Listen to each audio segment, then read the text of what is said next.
everyone! In today's video, we're going to be doing some, I'll call them micro reviews on a bunch of different products. Some of them are going to be new to you in this video. Some I have talked about in previous videos, and maybe it wasn't a full review. It might have just been a new product try on or get ready with me. And in this video, we are just giving them the thumbs up or the thumbs down, okay? I'm going to try to make it brief, clear cut, stay on topic. That's the plan. A couple of the first things we have to talk about are very light coverage foundation-y products. The first one is this stick from Anastasia Beverly Hills, or ABH. It's called the Beauty Balm Serum Boosted Skin Tint, and I have it in the shade 7. I do love the packaging design. It feels compact. I like the size of the stick.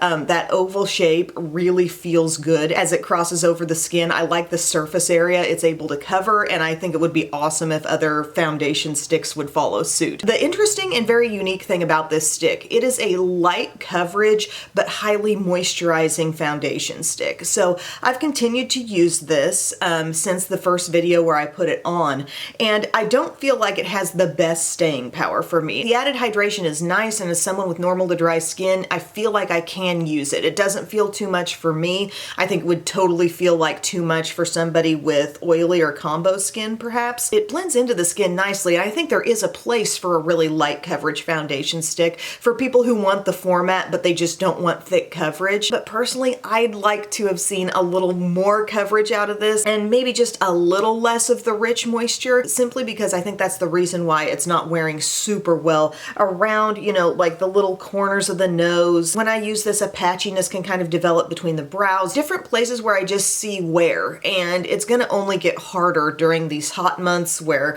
you're outside, you're possibly sweating. I think it's a good product for what it is, if that's what you need, light coverage and moisture, but I want a little more coverage and more staying power. The way I used this to make it work today was I definitely topped it off with powder foundation, okay? Really setting it a lot all over, which probably amounts to a heavier makeup look all in all, having to go to those lengths. Can I do thumbs in the middle? If I would have to stick to thumbs up or thumbs down, I think I might have to give it thumbs down simply because it doesn't wear well enough on me, but I still think it's cool to have a different type of foundation stick in the mix in the whole foundation stick landscape so people have something different. Here's the other product, CoverGirl Simply Ageless Skin Perfector Essence. And this, when I originally used this in a video, it was my first time using it, and I remember thinking when I pumped it out, there's so much serum, it seems like, coming out, and very few of these little like crushed up pigment beads. And then as I used it a little bit more, I felt like a higher concentration of the pigment was coming out of it, and it made more sense to me then. I felt like, okay, I'm getting a little more color, I'm still getting moisture, it's a nice feeling product across the skin. And I know there are many fans of this product because, I mean, I had this in my thumbnail of my original video where I talked about this, and so many people came in to tell me either an application suggestion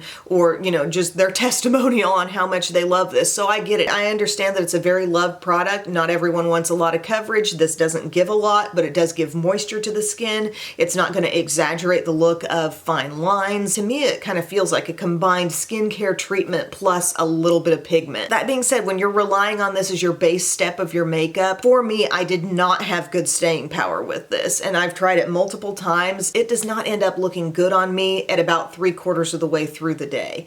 Now, I know this is not a priority for everyone, but it is a priority for me. So unless I really want to have to recreate, like with both of these, my issue has been the longevity. Both of them feel like kind of a skincare oriented coverage product. This has a lot of rich moisture. This feels like kind of a serum sort of moisture. I've come to enjoy the way it looks upon application more than I did, because I do feel like it is offering just a little more pigment. I'm careful to say pigment instead of coverage. It's still a very light coverage thing. I'm open to suggestion on what you like to pair with this that maybe makes it wear a little bit better. And maybe I'm a little more combo than I think on my skin type, but this stuff has not worn very well on me. By day's end, I don't even really look like I've got much on there. It's not a favorite for me, but I like it better than I did when I originally tried it. But we've all got different things that we prioritize and look for in makeup. And I will link to my original video so you can get many other points of view on this product in the comments section, because lots of people shared what they like about it, how they use it. Just keep in mind, it's one person here sharing their take. Next thing I'm following up on is the Catrice Under Eye Brightener Instant Awake. I've been experimenting with this in the shade Light Rose. I have several products that are like this in my collection, these slightly pinky toned under eye brighteners slash correctors. They're not going to be quite as corrective as something that's more peachy and rich in tone, but it should be brightening and it should really help an under eye circle to be less obvious. The closest thing I'm comparing this to in both price and just the format would be the e.l.f. Under Eye Brightening Corrector, their putty product. And I've settled on the fact that that one gives more coverage than this. This has a thinner feel. It almost feels, I would have to say, a little bit greasy to the touch. Even breaking into the product, even trying to like cream it up a little bit more, it still feels very thin. Like I said, a little bit greasy. It does brighten some, but it doesn't cover as much as the e.l.f. The e.l.f. you must push into that product and get it all nice and creamy and rich. And that really does do a number on the under eye circles, just like the Becca and Smashbox one does. That is the closest dupe. This in shade, yes, very on point, but in formula, it's thinner, it's lighter, it can do some brightening, but not the whole ball of wax. It's not unusable, it's not bad, but if I had to choose a thumbs up or thumbs down on this, I would have to go thumbs down simply because it's not as good as the other option. Here's a thumbs up product. Thumbs up for the Sephora Best Skin Ever Glow. So this is their multi-purpose concealer with a luminous finish. And I've also tried the original version of this as well. It's very good. It's a very full coverage concealer, and this I wear in the shade 20, and I feel like this looks great on the skin. I've enjoyed using this. I feel that it's light. If you've tried e.l.f. Hydrating Camo Concealer and you just feel like it's maybe a little thicker on the skin than you want, you might really enjoy this product. It reminds me of the L'Oreal Infallible Pro Glow concealer. Does anybody remember that? That stuff could cover, but it was light. Think like the texture of Maybelline Fit Me concealer also, but more coverage than that. I've enjoyed this. I think it's effective. I think it looks natural and it stays looking natural, but yet it does also stay in place. Good product, for sure, thumbs up. Rare Beauty's setting powder. This is definitely not the most hyped up thing in this line. I feel like Rare Beauty as a whole gets a lot of buzz, but not necessarily for this product. And for whatever reason in the Sephora sale, I decided I wanted to try this. So I have this in the shade Light, and guys, I've really been enjoying this. I think this looks so sneaky on the skin. It's able to set the under eye without looking thick at all. Is it quite as brightening as Maybelline Fit Me in the shade Fair? Almost. It's odd. Once this sits on top of certain concealers, I feel like, yeah, that leveled me up a notch. I think it's the concealers that might be more prone to setting faster on the skin, but if that concealer still holds a lot of moisture, it just kind of leaves me level. It doesn't take me to any brighter place. I don't know if you guys have noticed that, combining certain powders with certain concealers that are very, very juicy, you may not notice that much stepped up brightness. I had a pretty juicy under eye today, and I didn't feel like this powder necessarily took me up a notch, but it smoothed me out and it didn't dull me down, okay? I think it's an excellent formula and I truly have enjoyed using it with my Triangle Powder Puff on the under eye area around the T-zone. I feel like I have very consistently good staying power when this is involved, so I'm giving this one a thumbs up. And I get it, it's not everyone's priority to have like an under eye setting powder that's going to be more brightening or gonna level up your under eye in some form or fashion. It's just been something I've come to love and find very special about Maybelline Fit Me powder and Fair, and I kind of look for it in other products too. This doesn't necessarily have that, but it's still very effective and looks really undetectable, so that's cool. Let's follow up on these Kind and Free balm sticks from Rimmel. These are a lip and cheek. They're called tinted multi-sticks. I have them in 2 shades. If there was ever a thumbs middle moment in this video, I'm right here with it. These are not the creamiest, like best textured sticks in the game. There are so many that are super smooth, and in the same price category, you know, we have sticks like this from Wet n Wild, and I do feel like they have a little bit better glide. If you're one who really likes to draw these kinds of sticks across the skin, you'll notice just a bit more pull from these, a little bit more drag. But today, applying them with a brush and dabbing them on that way, I think they performed rather well, and you wouldn't really know the difference. They do not add really any tackiness to the skin, and this shade in particular, this one called Berry Sweet, I think is beautiful on the lips too. It offers a lot of color potential. It's just got such a big range within it. You know, opaque it's one way, sheared out you can practically see like a fun, cool, pinky vibe happening. So I do enjoy these. I just don't think they're the best cream stick formula on the market or in the drugstore for that matter. I feel like I'm a solid thumbs in the middle for those, sorry. I like to make it real cut and dry, but it's just not that way with everything. From Wet n Wild, they have a new primer. It's called Glow and Love Radiance Liquid. It has 4% niacinamide, 8% glycerin, and I got this from Target. This is a very glowy primer all over the skin. It has maybe the slightest little beigey tint to it, but we're not talking something like a flawless filter where you can definitely see some skin tone working throughout. This is more of a straight glowy primer, and it is very glowy as is as a primer, but it's so beautiful as a highlighter as well. That's what I've realized, and I used it again that way today, and I thought, wow, it's dynamite on top of the skin. And you just use a thin amount, you won't make yourself super tacky, but this works really well. I think it's beautiful. I think it's definitely glowier than the Lumi Glotions. This may be my most glowy drugstore primer. So just know that going into it, it won't be for everyone, but it is also a good multitasking product. I finally was able to get my hands on the Rimmel Stay Matte Fix and Go 2-in-1 primer and setting spray, and I like this stuff a lot. I think this does a good job. I would give it a thumbs up. I use like 5 mists of it and I shake it first. Even if they don't say to do it, I always want to shake up something that claims to be mattifying in case there's any micro pigment in there that is going to be sprayed on the skin. There have been certain setting sprays that claim to be mattifying, and they can leave little dots of whatever their formula is on the skin. I haven't seen that with this yet, but I would advise, just to be safe, shake it up. It says shine control, locks in makeup, quick dry, oil free. And I can tell you right now, it's doing the job as well as Milani. I've been going back and forth between this one and my Milani Make It Last setting spray. I haven't been able to put this through the extreme conditions that I've put Urban Decay All Nighter through. I will keep using this over the summer to tell you how it compares to that, but as of right now, I can still give this a solid thumbs up. I think this is a really good long wear setting spray from the drugstore. I'd like to follow up on a couple of really nice setting powders that I've been using here from the Balm. I have the 2 shades. One is the Fair Neutral, I believe it was called, yes, and the Light Neutral. Fair Neutral, I'm going to be more prone to using on the under eye and T-zone, and if I could only have one, I'd probably go with that one because those are my main areas where I need it. But late in the day, I've also come in with the Light Neutral. It's this shade, but going on really sheer on the skin. There's the shade difference to the Fair. But you pop this on all over and it like re-perfects things. Now I will say, if I've started the day with one of these two, I will probably bring in a powder foundation with more coverage if I need to rework some things, like maybe L'Oreal Infallible. But just on a general day where I'm experiencing maybe a little bit of T-zone shine by 2/3 of the way through my day, I take a little bit of one of these on top and it looks beautiful. This one a little more brightening, this one a little more like skin tone matchy all over the face. They've just been really good, and I've been so satisfied how like one dab into it with my brush, one go around all over the face, and I'm feeling so much better about the way things look on a given day. So I give those a thumbs up. Okay, I want to follow up on my Catrice eyeshadow palettes, these slim ones. We used the berry one in a video. It was a total success. I really enjoyed that, and I think I showed some looks that I did with Safari Fever. This one, kind of basic little neutral palette, but it has like a splash of some olive green. It has some burgundy, some brown. This one was enjoyable for me too. There's good quality in these palettes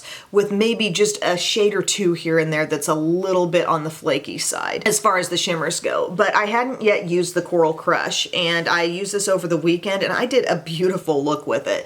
These tones are so pretty on the eyes, like so flattering. Getting into these mattes, I even used, like later on in the day, I really loaded up with some of those on my lower lash line, and I thought, yeah, you know, it's actually really pretty. At first glance, I look at this and I think, well, there's not much contrast because there's like one darker shade, but at the same time, the look still looks really pretty on the eyes with these different tones worked in. There's also a rich, like shimmery brown there. That texture is so good. The texture on Deep Dive is really good. Lagoon up there, that shade's a matte, and that can perform as well if you want it to. So I'm kind of seeing the value in this one, and I really loved the very everyday look that I did with it. And yeah, I enjoy these palettes. You know, I wish there would be a totally solid window in here, but if they're keeping costs down, if they're able to execute these at such a fair price, I'll go with it, Catrice, because I do like the quality. I give a thumbs up to those. Another palette I wanted to mention, and this has been something I've rediscovered in my own collection. I realized I had it because I'd seen it in Walmart, and I was like, I think I have that palette. Like, I must have received it in PR somewhere along the line and just didn't give it enough time. But I have the Gilded Nude, and I am kind of in love with Gilded Nude. This can do some really pretty soft looks. I'm wearing it today. I chose to go all matte with it today. It is mostly matte, kind of basic shades. You do have some shimmers right here and you've got a shimmer down here in the corner, but the shimmers are smooth as well. Like everything's workable in here. I don't know why I didn't truly go for it at the start. I think this mostly gives off kind of a rosy or mauve look to the eyes, so know that. Could you stay in a brown lane with it? Look at that side right there. Look at, you know, the bronze and stuff. Yes, you could, but the majority of the palette and the shades I'm really prone to dip into each time I open it, right in here, this stuff, down in here, you get kind of this rosy, blown out, very soft eye. And I think Milani's texture of mattes is so good. Their Ungilded Most Loved Mattes palette is phenomenal, fully matte. And this is giving you just more of those kinds of tones in quite a few cooler tones. And then these shimmers are very smooth. I think I have tried some of these Milani palettes where the shimmers, like they just tried to do too much. They tried to make them too different, I don't know. But these are actually really smooth and lovely. And if you're into this kind of a look, you might really enjoy this palette, and plenty of options to make it fully matte, by the way. Thumbs up for that one, like it. Oh my gosh, I gotta wrap this up. I'm running out of time today. We're just down to the lip products now. Too Faced sent me some new shades of their Hangover Pillow Balms.